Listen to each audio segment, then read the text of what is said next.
प्रेमियों, मैं राम सागर शास्त्री आप लोगों के समक्ष रखने जा रहा हूँ एक प्रसंग, नचिकेता की कहानी।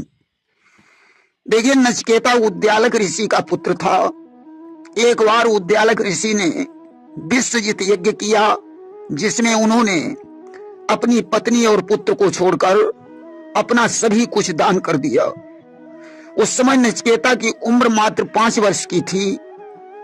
उसने पिता से कहा, पिताजी, मुझे दान में किसको दे रहे हो? उद्यालक ऋषि को नचिकेता पर क्रोध आ गया। उन्होंने कहा, मैं तुझे यमराज को दे रहा हूं। नचिकेता एक पितृभक्त बालक था। उसने यमलोक की यात्रा प्रारंभ कर दी और यमलोक में पहुंच गया। यमराज उस समय 3 दिन के भ्रमण पर गए हुए थे। नचिकेता यमद्वार पर बैठे उनकी प्रतीक्षा करने लगा। यमराज के आने की प्रतीक्षा में नचिकेता भूखा प्यासा बैठा रहा। यमराज जब 3 दिन के बाद वापस लौटे तो उन्हें पता चला कि हमारी प्रतीक्षा में एक बालक 3 दिन से भूखा प्यासा द्वार पर बैठा हुआ है। उन्होंने नचिकेता को अपने कक्ष में बुलाया। नचिकेता एक शिष्ट बालक था। उसने यमराज को प्रणाम किया।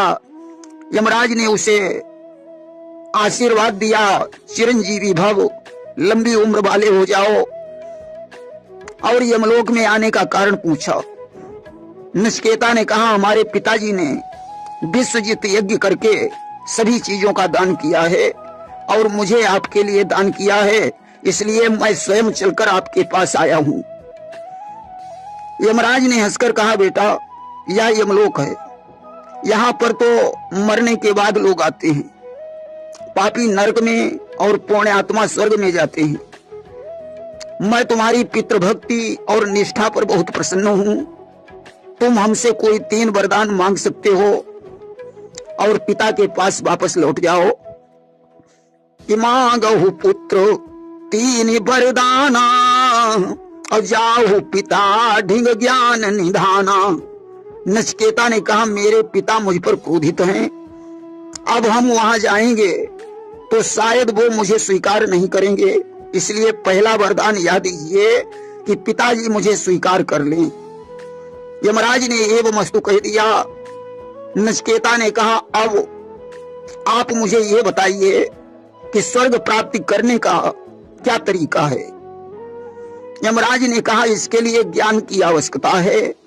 नचिकेता ने कहा, तो आप मुझे वह ज्ञान प्रदान करें, वह ज्ञान प्रदान होने का वरदान दें जिससे मुझे स्वर्ग प्राप्त हो सके। यमराज ने तथास्तु कह दिया। अब नचिकेता ने यमराज से कहा, प्रभु, आप जो मरने जीने की बात कह रहे थे, उस विषय में मैं जानना चाहता हूं कि आत्मा जब अजर अमर है तो मृत्यु का क्या रहस्य है? मृत्यु के बाद जीव का क्या होता है? मृत्यु से बाहर कैसे निकला जा सकता है? यमराज ने कहा, पुत्र, तुम मुझसे धन दौलत राज्य मांग लो और यहां से वापस लौट जाओ, क्योंकि इस प्रश्न का उत्तर तो देवता भी नहीं बता सकते हैं। नचिकेता ने कहा, प्रभु, देवता भले ही इसका उत्तर न दे सकते हो, परंतु आप तो उत्तर दे ही सकते हैं।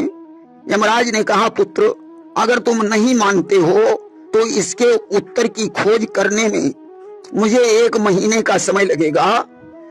यमराज विचार करते हैं कि 1 महीने तक नचिकेता प्रतीक्षा नहीं कर पाएगा और वापस लौट जाएगा, परंतु नचिकेता ने कहा, प्रभु, 1 महीने की तो बात ही छोड़ो, मैं इसके उत्तर के लिए 3 महीने तक प्रतीक्षा करूंगा। आज तो यमराज भ्रमण को चले गए। 1 महीना हो गया।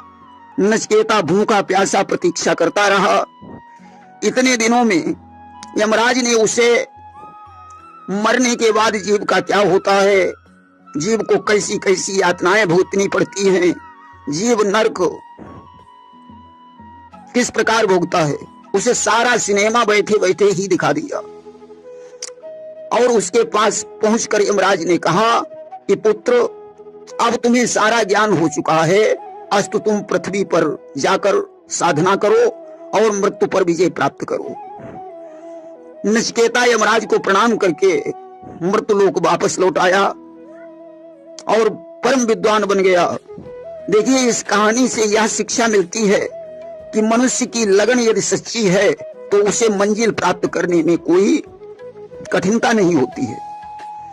इसीलिए कवियों ने लिखा है कि काम हो सकता नहीं जब तक लगन सच्ची न हो, मुक्ति मिल सकती नहीं जब तक हृदय भक्ति न हो। प्रेम से बोलिए वृंदावन बिहारी लाल की जय।